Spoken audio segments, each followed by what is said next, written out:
Hi, so today we're going to go over supplements, and I have wasted hundreds, if not thousands of dollars on supplements because I focused on the wrong one, or I was duped, or I thought it was going to do something that it clearly can't. So we'll get into what supplements are best, what is the most efficient way to use them so you're not just wasting your time and money. So stick around, we'll get right to it. Oh my gosh, guys, there's so many supplements out there. There's supplements for fat loss. There's supplements for appetite control. There's supplements for protein. There's supplements for vitamins. And do you take a B vitamin complex and you take minerals? It just goes on and on and on and on. So today I want to go over just some of the supplements that I find to be helpful for me.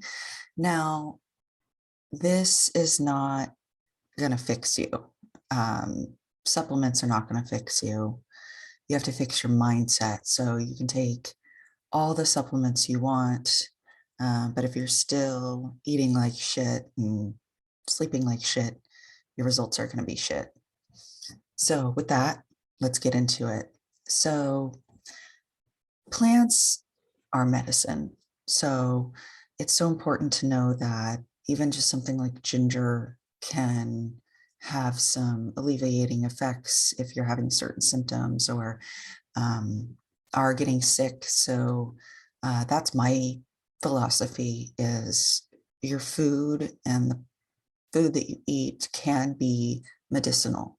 So if you're not feeling well, if you're not thinking right, a lot of that starts in the gut. And that's why I put a nice piece of ginger on there to soothe your stomach for our discussion today. So this is a disclosure notice that I give everyone.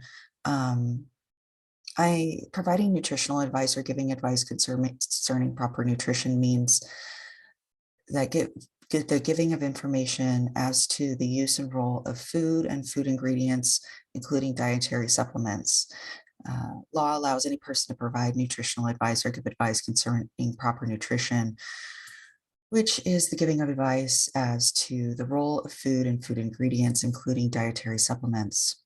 It does not confer authority to practice medicine or undertake the diagnosis, prevention, treatment, or cure of any disease, pain, deformity, injury, physical or mental condition. Specifically does not authorize a person other than one who is licensed health practitioner to state that any product might cure any disease, disorder, or condition. In other words, this is not medical advice. Thank you. Okay, so measuring progress. So I know that a lot of people focus on the scale, and that's great. I mean, the scale can be a useful way of tracking your progress, but I find the most healthy way for most people to track progress is by measurements. I listed here chest, shoulders, biceps, waist, hips, glutes, thighs, upper thigh, mid calf, above the knee. And most people aren't going to need to get that detailed. So just measuring around the waist at the belly button is a great place to start. Um, Also keep in mind that we have a sleep when you're dead culture, which is if you don't get enough sleep, you will be dead sooner, is the truth. So get a full night's sleep. Most people need 4 to 8 hours, depending on your genetics. There's some people that just genetically don't need as much sleep as other people. I find that when I don't work out, when I don't exercise sufficiently, I don't have to sleep as much. I can get away with 4 to 6 hours. If I am working out regularly, I need at least 6 to 10, depending on how hard I am working out. If I'm really pushing my body, I have to budget in actually 10 hours. And sometimes I've even caught up getting 12 hours at a time. So why is this important? This is important because you lose fat and you build muscle when you sleep. So if you're not sleeping, your body is not going to be burning any fat or using any of that stored fat for your energy, or for rebuilding or fixing things that are going on, producing hormones in your body, things such as this. So if you don't allow that sleep to happen, you're going to end up beating up your thyroid and have cortisol issues, which is eventually going to lead to more sleep issues, which is going to lead to wasting away of muscle, reducing your metabolic output. So your metabolism is actually going to do less and you're going to burn less calories. And oftentimes when we're not sleeping enough, we are spiking insulin throughout the day, craving more foods, right? Because we're low energy, so we're craving sugary foods and more caffeine and things like this. And in a state of where our body is more likely to store more fat. So there's lots of reasons. There's psychological reasons. There's hormonal reasons. I mean, the reasons, you can look up reason after reason on why sleep is important. But the main one that I think most people need to think about and internalize is that my body needs to rest. And in order for me to be the best I can be tomorrow and be able to restore my brain and my body and my muscles and turn my body into a fat burning machine. Okay. And to be healthy. Sleeping is healthy. Making sure you're getting all key vitamins. So it is super important to have a good multivitamin. If you're not getting enough of the key vitamins like vitamin D, the B vitamins, and minerals, you will not be able to produce adequate amounts of hormones and things like that for body function. Now, when I say hormones, a lot of people think about the sex hormones. There are other hormones that are going on. I mean, even just insulin is a hormone.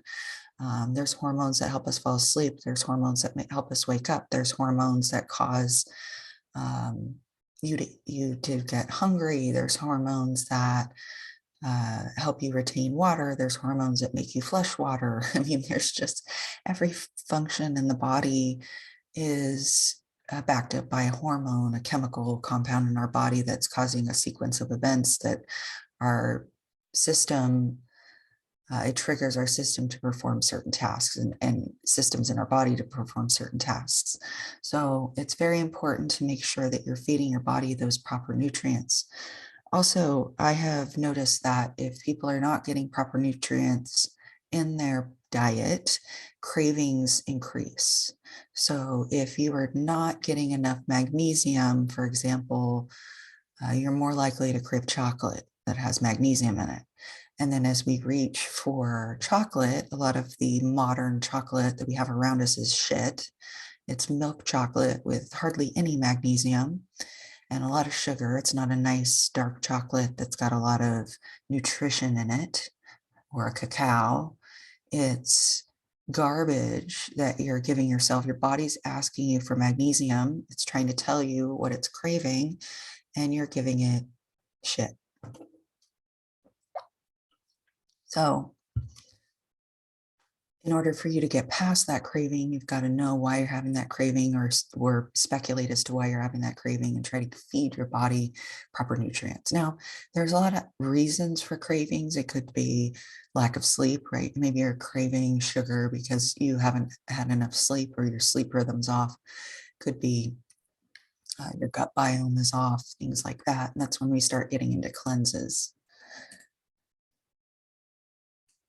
So sometimes people take too many vitamins, all right? So you can get vitamin toxicity, just like with water. I mean, anything in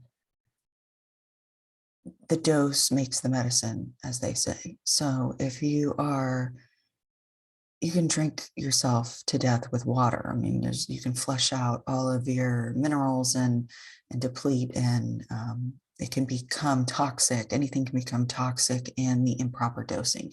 So make sure that you're not taking a multivitamin and a B complex and a mineral complex and because a lot of times those supplements can overlap with one another, and next thing you know, you're getting a toxic amount of a vitamin. And a lot of times, if you're getting it a couple of days in a row, it's not a huge deal. You might get some stomach upset or something like that.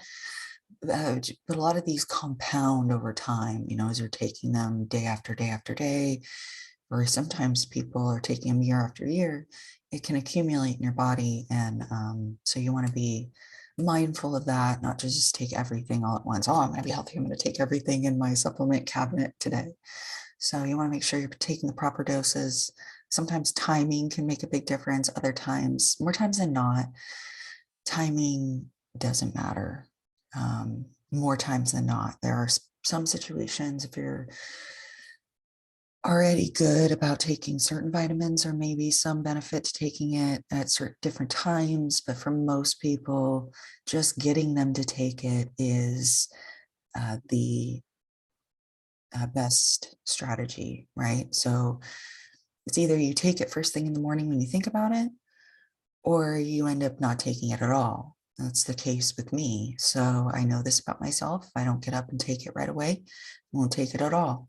So I have to get in the habit, getting up, taking my greens, taking my vitamins, and then I forget about that for the rest of the day and I'm done. Other people are better at these sorts of things, a little bit more, maybe perhaps type A or OCD in their mindset. So they're good about setting reminders. I just try to keep it as simple as I can and take it first thing in the morning, and that works for me. Okay, as it says here, first thing in the morning, take greens. So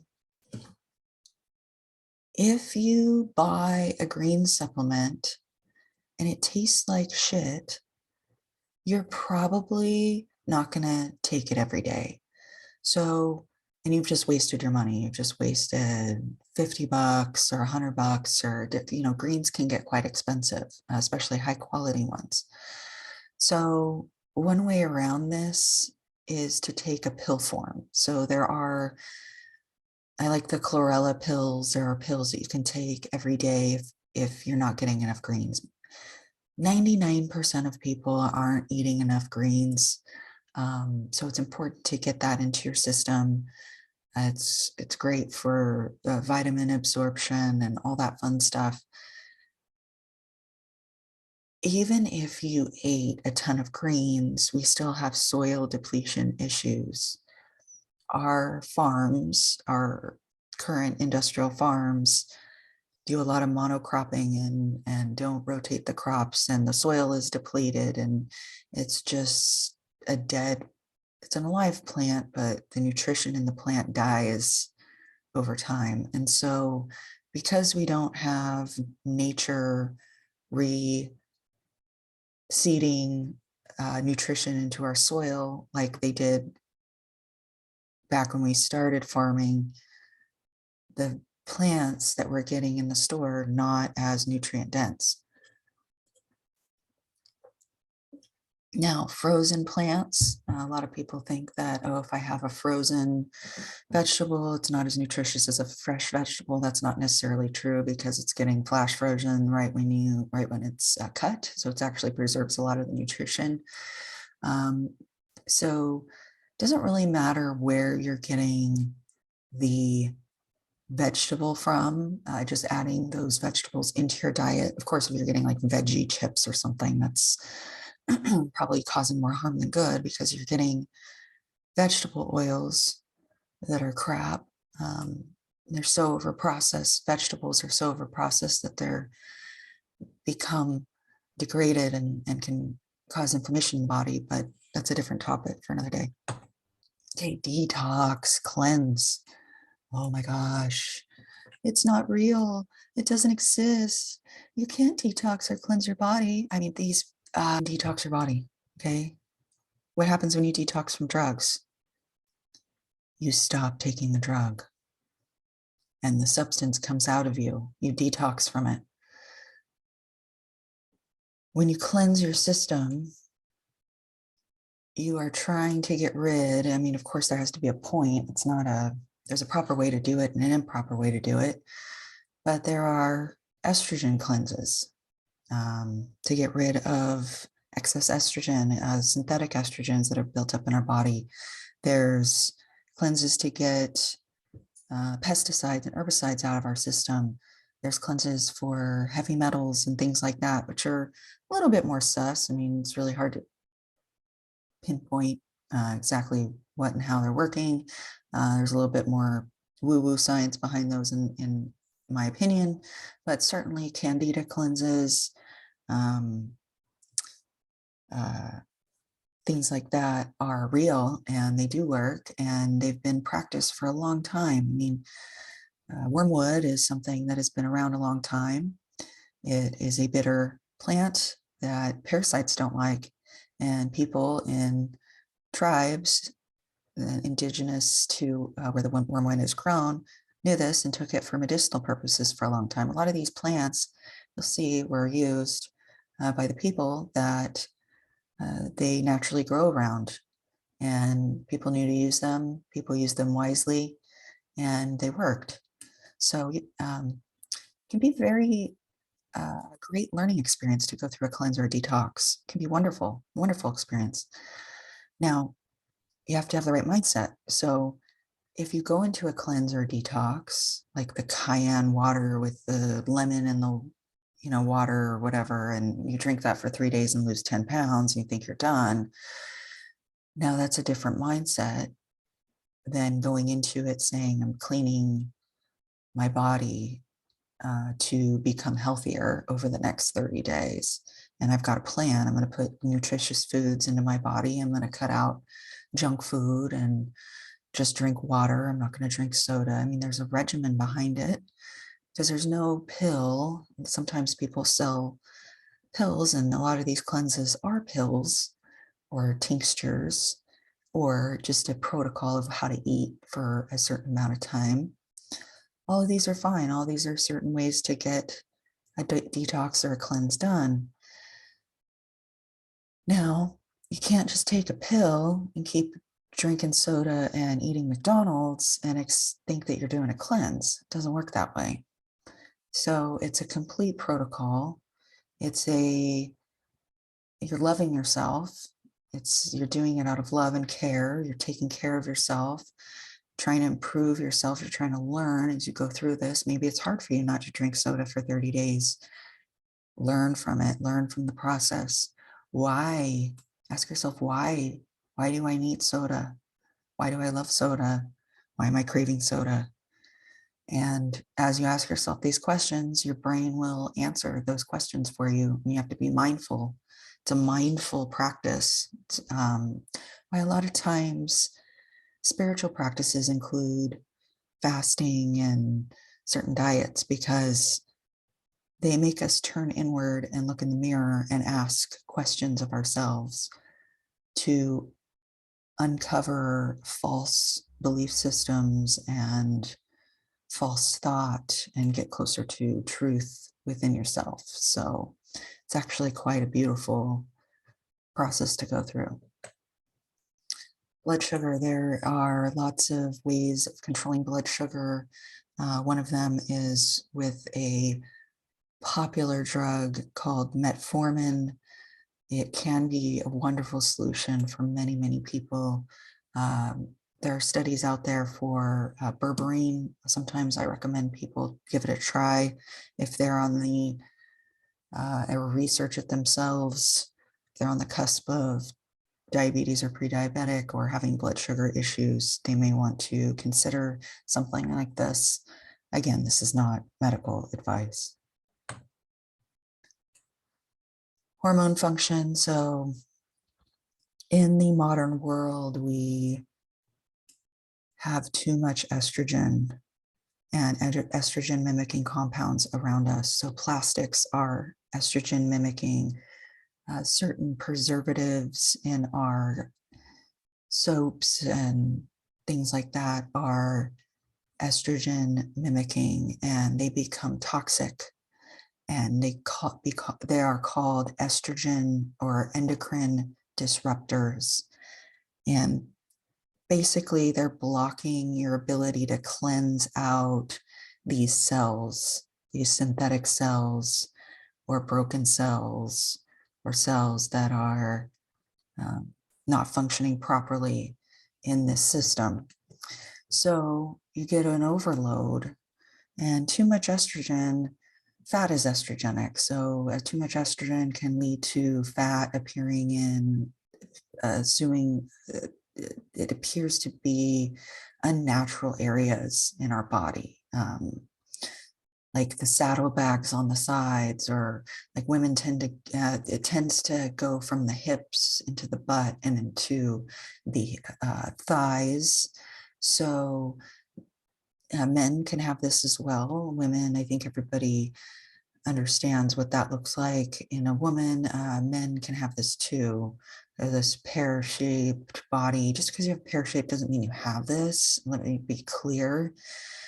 But most people have some sort of estrogen issue, or need to cleanse it in some way, get it kind of reset, and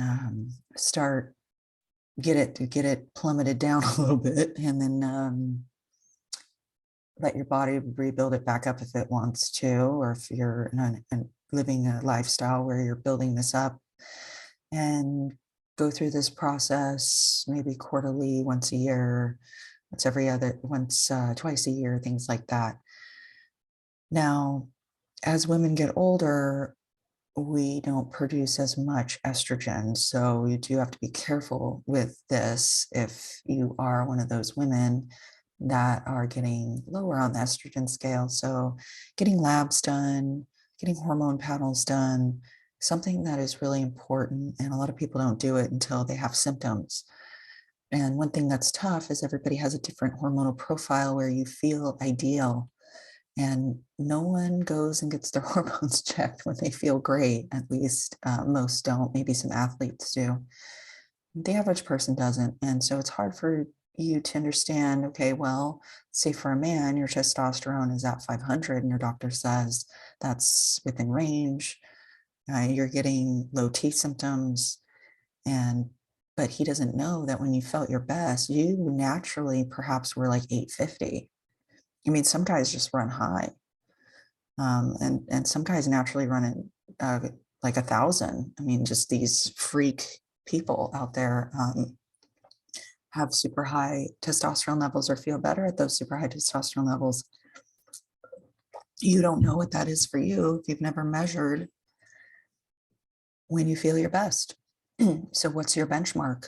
Your benchmark is the average American that these labs are comparing you to. Do you want to be like the average American, or do you want to be better? Okay, so lower inflammation. So diet is not always eating less. A diet is just what you eat. That's it. It's just what you eat. A diet, the definition of diet, I mean, I could look it up. I don't want my system to crash though. A lot of times currently, if I've been pulling up too many, got too many programs running, it crashes my system. But a diet is just what you eat. That's it, period, end of story. It doesn't mean that you're depriving yourself. It doesn't mean that you're doing anything bad to yourself. You're focusing on your diet. You're focusing on what you're putting in your body. You're respecting your body so much that you're being careful about what you're putting in there. So sometimes adding foods is the way to diet, because foods are medicine. So I go over some of that here. Some foods that lower inflammation, and people don't have to count them. I mean, this whole like counting thing, like obsessing on counting, I mean, that's great if you're a competitor or something like that. I mean, at some point you usually do have to count and measure, but most people, you just have to improve what you're eating, not how much. Sometimes you actually have to eat more bulk, because whole foods usually have less calories in them, and they fill you up more and they satiate you more. So a lot of times you can get away with eating as much as you want. So beet juice, you're not going to overeat beet juice like you would a bag of Lay's potato chips. Bone broth is so good for you. It's got collagen and healthy fats and lots of minerals. Nori, oysters, any kind of seaweed is so good for your thyroid. Garlic and cloves and fennel seeds, black pepper, cinnamon bark. A lot of these herbs are there to help your body absorb nutrients and to decrease inflammation. Well, decreasing inflammation helps your body absorb nutrients. If you're inflamed, your body's going to be kicking everything out because it doesn't want you to put any more shit in your body. It's protecting itself. It's a protective mechanism. So that's it, really. I mean, greens, a multivitamin. I did some protein. A lot of times people need some sort of a protein supplement if they're having a hard time hitting their protein numbers. I like collagen and I like whey. I do not like vegan protein. I don't like the way it tastes. I've purchased it and I just don't eat it. There's nothing wrong with it, but if you are going to go vegan, it's suggested that you do a pea or brown rice protein are awesome. So there are some other supplements out there, but these were just some key ones. Again, just focusing on it helping you reach a goal. It's helping you decrease your cravings. It's helping pump nutrients, a condensed form of getting nutrients into your body if you haven't been eating well for a significant amount of time. Nutrients build up in our body over time. They're cumulative. It has a cumulative effect. So sometimes you really just have to hit it with a concentrated amount. Like I was saying in these pill forms, or sometimes you need to cleanse or you need to detox. Your body needs a little help doing that with herbs and diet. So these are just some food for thought for you. If you have any questions, I have a link down below where you can fill out a questionnaire and we can potentially schedule a consultation if you want to talk about this. And we'll see you in the next video. Thank you for hanging out with me, and we'll see you next time.